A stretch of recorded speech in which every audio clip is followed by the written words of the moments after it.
Interview में current affairs का सवाल ये वो एक पल होता है ना जो सब कुछ तय कर देता है। या तो इंप्रेशन बनता है या फिर बिगड़ जाता है।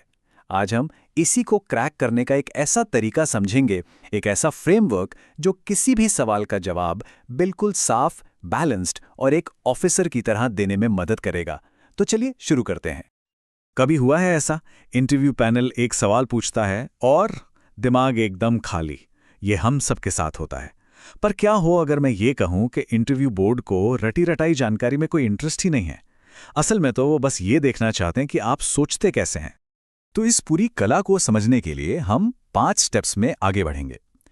पहले समझेंगे कि इंटरव्यू बोर्ड की सोच क्या है।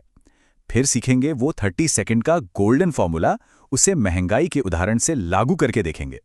जानेंगे कि मुश्किल मुद्दों को आसान कैसे बनाया जाए और आखिर में कुछ स्मार्ट तैयारी के टिप्स। तो सबसे पहले चलिए इस सवाल की जड़ तक चलते हैं, जो सबसे जरूरी है। जब कोई पैनलिस्ट करंट अफेयर्स पर सवाल करता है तो वो असल में क्या ढूंढ रहा होता है?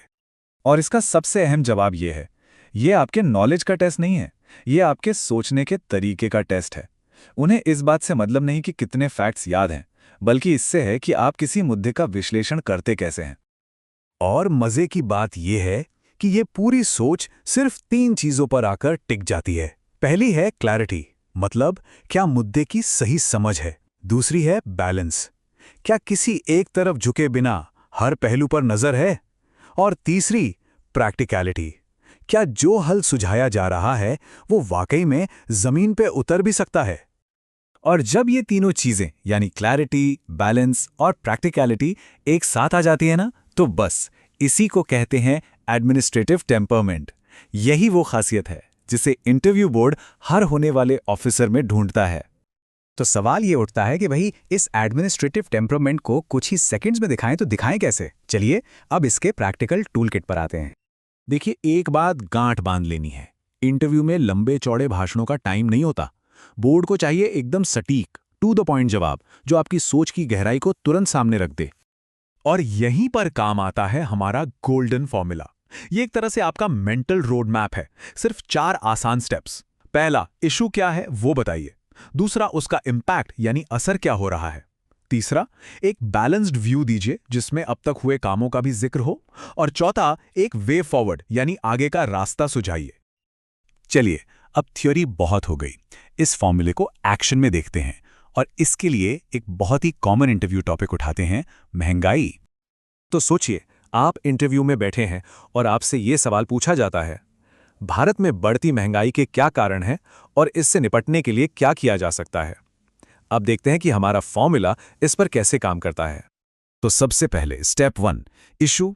आपको प्रॉब्लम को डिफाइन करना है, लेकिन किसी पर ब्लेम किए बिना। जैसे, सर, महंगाई एक बहुआयामी समस्या है। हाल ही में खाद्य कीमतों में बढ़ोतरी, सप्लाई चेन की दिक्कतें और ग्लोबल बाजार के उतार चढ़ाव इसके मुख्य कारण रहे हैं। फिर आता है दूसरा स्टेप, इम्पैक्ट। अब बताना है कि इसका असर लोगों पर क्या पड़ रहा है। इससे पता चलता है कि आप जमीन से जुड़े हुए हैं। इसका सीधा असर आम नागरिक की खरीदने की क्षमता पर पड़ता है और ग्रामीण क्षेत्रों में वास्तविक आय पर भी दबाव बनता है। अब आता है तीसरा और सबसे जरूरी स्टेप, बैलेंस्ड व्यू। देखिए, सिर्फ प्रॉब्लम गिनाना काफी नहीं है, आपको यह भी दिखाना होगा कि आप सॉल्यूशन के बारे में भी जानते हैं। लेकिन सकारात्मक पक्ष यह है कि सरकार और आरबीआई दोनों ने समय पर कदम उठाए हैं, जैसे मॉनेटरी पॉलिसी में बदलाव और जरूरी चीजों की कीमतों पर नजर रखना। और आखिर में वे फॉरवर्ड, एक सॉलिड प्रैक्टिकल सुझाव जो दिखाता है कि आपकी सोच भविष्य की तरफ है। भविष्य के लिए सप्लाई चेन को और बेहतर बनाकर, किसानों से खरीद की प्रक्रिया को कुशल बनाकर और डेटा आधारित मूल्य पूर्वानुमान से महंगाई को नियंत्रित करने में मदद मिल सकती है। अच्छा, ये फॉर्मूला तो बढ़िया है और ये किसी भी मुश्किल से मुश्किल टॉपिक पर भी काम कर सकता है। लेकिन कुछ आम गलतियां हैं जिनसे बचना बहुत बहुत जरूरी है, खासकर जब मुद्दे जटिल हों। स्क्रीन पर देखिए, फर्क कितना साफ है। एक तरफ है वो अप्रोच जिसमें सिर्फ आरोप लगाना, इमोशनल होना या बस एक ही साइड की बात करना शामिल है। और दूसरी तरफ है एक ऑफिसर वाली अप्रोच जो समस्या को देखता है, तथ्यों को समझता है और एक बैलेंस्ड सॉल्यूशन देता है।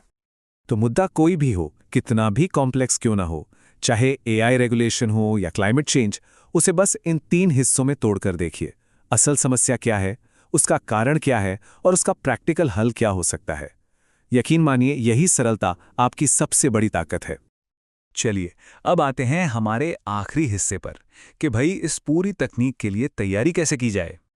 अगर इंटरव्यू किसी खास स्टेट का है, जैसे राजस्थान, तो लोकल मुद्दों से जुड़ना बहुत जरूरी हो जाता है, जैसे कि जल प्रबंधन, सूखा, महिला सुरक्षा, स्किल डेवलपमेंट या फिर टूरिज्म जैसे विषयों पर अच्छी पकड़ होनी चाहिए। क्योंकि जब आप अपने जवाब में कोई ऐसा ज़मीनी उदाहरण देते हैं जैसे सर जैसलमेर में समुदाय आधारित जल संचयन का मॉडल काफ़ी प्रभावी रहा है, तो आपका जवाब सिर्फ एक जवाब नहीं रहता, वो आपकी गहरी समझ का सबूत बन जाता है। और रोज की तैयारी के लिए बस इन 3 चीजों को अपना दोस्त बना लीजिए। कोई भी एक स्टैंडर्ड अखबार, सरकारी स्रोत जैसे पीआईबी और एक नोटबुक। और हाँ, नोटबुक में सिर्फ फैक्ट्स नहीं लिखने, किसी भी मुद्दे के पक्ष और विपक्ष दोनों के पॉइंट्स लिखिए। याद रखिए, मकसद रटना नहीं, सोचने का तरीका डेवलप करना है। तो आखिर में अगर एक चीज याद रखनी है तो वो है ये 3 शब्द। आपका हर जवाब होना चाहिए शॉर्ट, बैलेंस्ड और प्रैक्टिकल। और मैं आपको बस इस एक सवाल के साथ छोड़कर जाना चाहता हूं, क्या यह सिर्फ एक इंटरव्यू पास करने की ट्रिक है या फिर ये कामयाब प्रशासक का सबसे बुनियादी गुण है? इस तकनीक को एक टूल की तरह नहीं, एक माइंडसेट की तरह अपनाइए। यह सिर्फ इंटरव्यू में ही नहीं बल्कि आगे चलकर आपकी सबसे बड़ी ताकत बनेगा।